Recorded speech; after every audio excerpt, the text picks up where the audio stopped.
మన జ్యోతి కేటర్స్లో ఈరోజు total 10 orders ఉన్నాయి.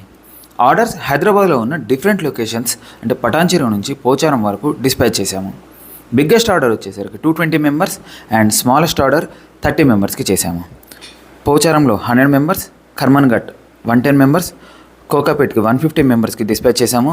కూకట్పల్లిలో 3 ఆర్డర్స్ 60, 70 అండ్ 100 మెంబర్స్, పటాన్చెరువుకి 220 మెంబర్స్ అండ్ బాచుపల్లిలో ఒక 2 ఆర్డర్స్ ఉన్నాయండి 80 and 30. 2 orders silver menu prepare చేశాము and rest of the 8 orders standard menu prepare చేశాము. అన్ని ఆర్డర్స్ కస్టమైజ్డ్ ఐటమ్స్ ప్రిపేర్ చేసిన తరువాత కిచెన్లో 40+ ఐటమ్స్ రెడీ అయ్యాయి. రెగ్యులర్ ఐటమ్స్తో పాటుగా ఈరోజు మేము చేసిన స్పెషల్ ఐటమ్స్ సొరకాయ halwa, veg bullets, badam milk, fruit punch and chilli paneer.